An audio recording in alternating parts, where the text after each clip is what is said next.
Saya pengen menunjukkan kitab dasar cara saya bermimpi kepada Rasulullah. Itu ada kitabnya. Pertama, kitab Amaliyah Sholat dalam Kehususannya, ya, terjemahan dari Al-Ghunyah karya Syekh Abdul Qadir Al-Jilani. Assalamualaikum warahmatullahi wabarakatuh. Sahabat Al-Kindi yang dirahmati Allah, orang ini sangat parah sekali. Kenapa buku terjemahan yang dijadikan acuan? Udah gitu bangga lagi. Kenapa nggak sekalian membaca langsung ke sumber aslinya, yang katanya buku itu adalah terjemahan dari kitab Al-Ghunyah di Talibi Thoriqil Haq yang dikarang oleh Syekh Abdul Qadir Al-Jilani. Kan lebih keren dan terpercaya daripada membaca terjemahan, kecuali memang tidak bisa membaca kitab gundul. Saya tanya sama Kiai Sekudus, nggak ada yang bisa jawab, nggak ada yang berani jawab, hanya menangis. Karena mereka pun juga mungkin tidak pernah ketemu Rasulullah dan juga tidak tahu caranya. Coba dengarkan secara seksama ungkapan ini. Tidakkah ungkapan sedemikian menunjukkan sebuah kesombongan dan keangkuhan? Menganggap dirinya saja yang bisa bermimpi Rasulullah dan hanya dirinya yang tahu caranya. Sementara Kiai se-Kabupaten Kudus nggak tanggung-tanggung. Se-Kabupaten Kudus disebut tidak bisa bermimpi Rasulullah dan tidak tahu caranya. Padahal kita tahu di Kudus banyak ulama dan kiai besar yang keilmuannya luas, tawaduknya luar biasa, sikapnya warok, amaliyahnya saya yakin lebih hebat daripada orang yang bernama Ishak ini. Tapi kenyataannya dia mengklaim ulama se-Kabupaten Kudus hanya bisa menangis karena tidak tahu cara bermimpi Rasulullah. Ini adalah sebuah pernyataan yang datang dari hati yang sombong dan kotor.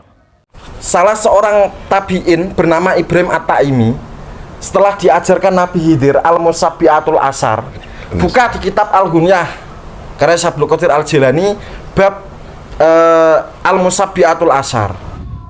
Sahabat Al-Kindi yang dirahmati Allah, coba perhatikan. Ini gara-gara efek membaca terjemahan tidak langsung dari kitab-kitab ulama. Menyebut nama tabi'in saja salah. Karena dia hanya bermodal terjemahan, maka membacanya Ibrahim At-Taimi. Padahal yang benar adalah Ibrahim At-Taimi, bukan At-Taimi. Memang kalau dalam tulisan Latinnya bisa dibaca At-Taimi, tapi tulisan Arabnya adalah Ibrahim At-Taimi. Ini perlunya kita harus merujuk kepada sumber aslinya, biar tahu cara membacanya, biar tidak salah seperti Ishak tadi. Nah, siapa Ibrahim At-Taimi? Ibrahim At-Taimi adalah seorang tabi'in yang ahli ibadah. Nama panjangnya adalah Ibrahim bin Yazid bin Shurek At-Taimi Al-Kufi. Nama kunyahnya adalah Abu Asma. Kemudian kenapa nisbatnya memakai At-Taimi? Ya karena beliau adalah turunan dari suku Taimur Ribab, sebuah suku di Arab. Membaca nama wiridnya juga salah. Bukan Musabbi'atul Ashar, tapi Al-Musabba'atul Ashr. Al-Musabba'at bukan Musabbi'at, dengan ain, dengan huruf ain bukan hamzah, dan dibaca sigat maf'ul Al-Musabba'at, bukan sigat fa'il Musabbi'at. Dan yang dimaksud dengan Al-Musabba'atul Ashr adalah 10 wirid yang per satunya dibaca 7 kali. Jadi makna musabba'at itu adalah diulang sebanyak 7 kali. Disebut ashr karena jumlah wiridnya 10 macam. Juga saya tidak yakin buku itu adalah terjemahan dari kitab Al-Ghunyah. Katanya suruh buka sendiri kitab Al-Ghunyah dan cari bab Al-Musabba'atul Ashr. Di samping juga dia salah menyebutnya. Dan ternyata setelah saya searching baik di kitab aslinya melalui aplikasi Islamic Library dan search engine Google menggunakan kode kunci Al-Musabba'atul Ashr ditambah dengan strip kitab Al-Ghunyah, ternyata nihil, tidak ada penjelasan tentang Al-Musabba'atul Ashr di kitab Al-Ghunyah. Ini saya tampilkan hasil pencarian saya.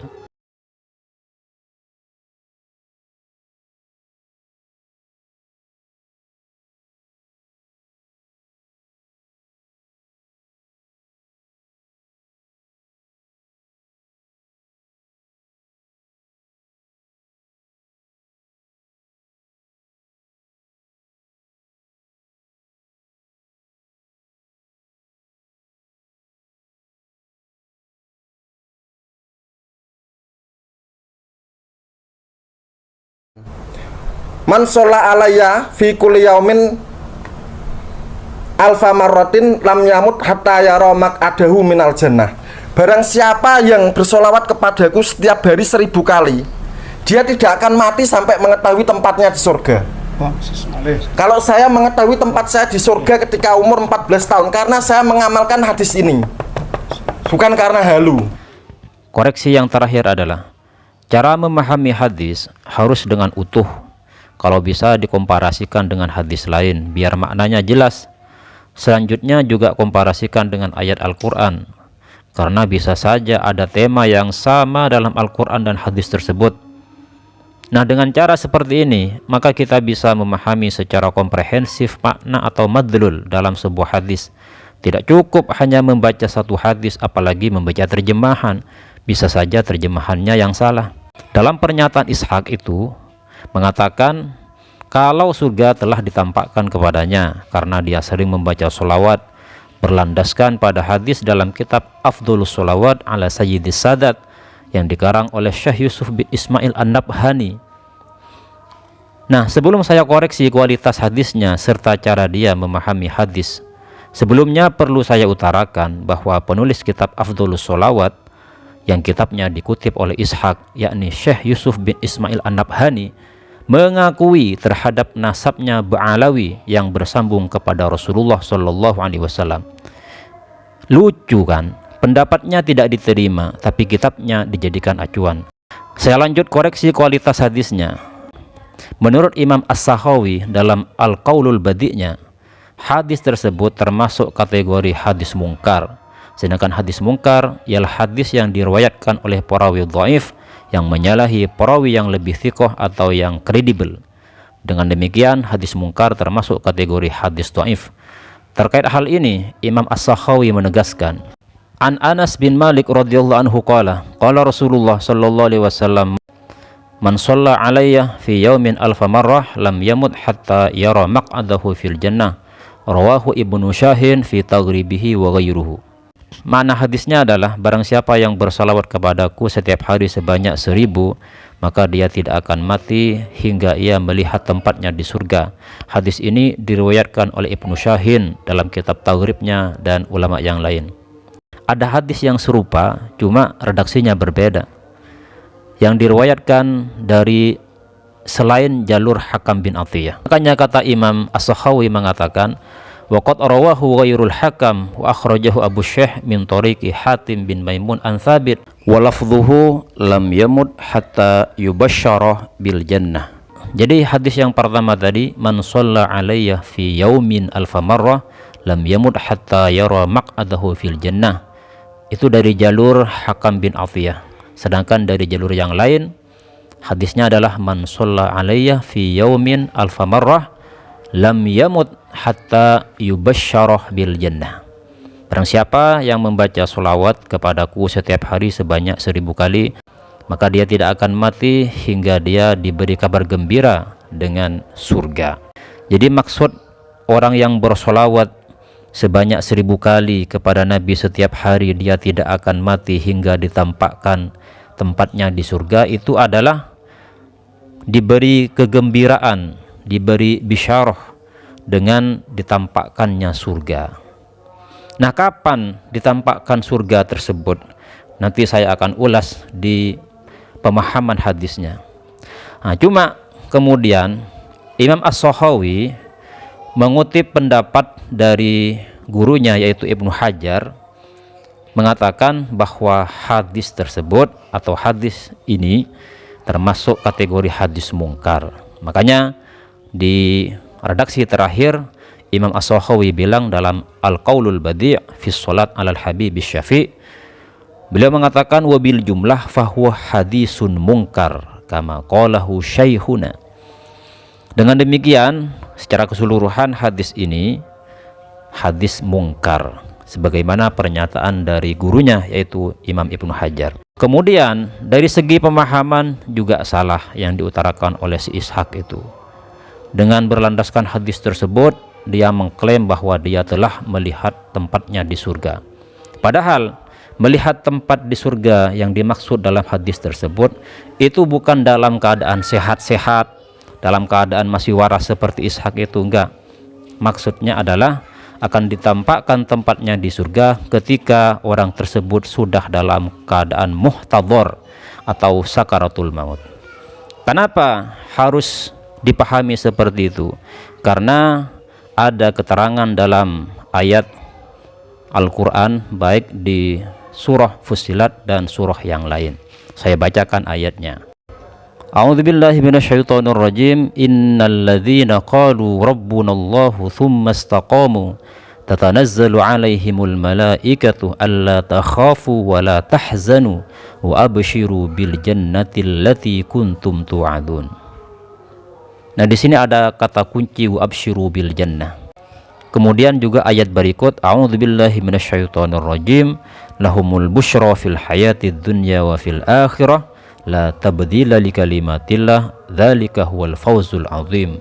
Jadi maksudnya begini, barang siapa yang membaca sholawat kepada Nabi sebanyak 1000 kali tiap hari, maka dia tidak akan mati kecuali melihat tempatnya di surga.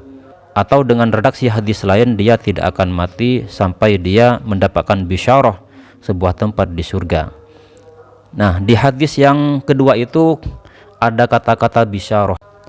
Nah, ini bisa kita komparasikan dengan yang ada di ayat tersebut, lahumul busyra fil hayatid dunya wa fil akhirah la tabdilah li kalimatillah, dan juga dengan ayat tatanazzalu alaihimul malaikah alla takhafu wa la tahzanu wa absyuru bil jannah.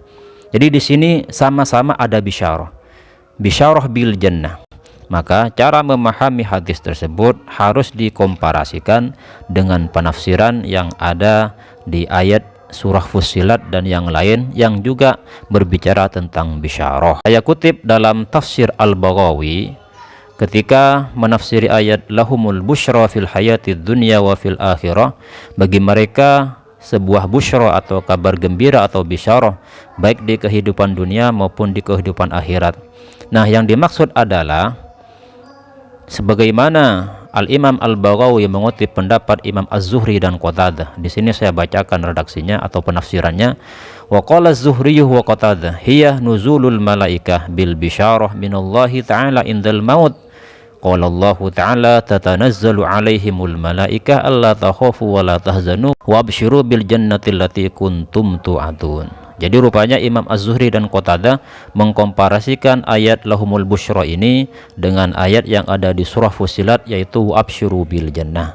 Maksudnya bisyarah tersebut yang berupa ditampakkan tempatnya di surga adalah indal maut, ay nuzulul malaikah bil bisyarah minallahi ta'ala indal maut, yaitu turunnya para malaikat dengan membawa kabar gembira, dan bisyarahnya itu disampaikan indal maut, yaitu maksudnya indal ihtidhar, ketika orang tersebut dalam sakaratul maut. Begitu juga menurut Imam Atha dan Abdullah bin Abbas, al-busyra fid dunya yuridu indal maut ta'tihimul malaika bil bisyarah.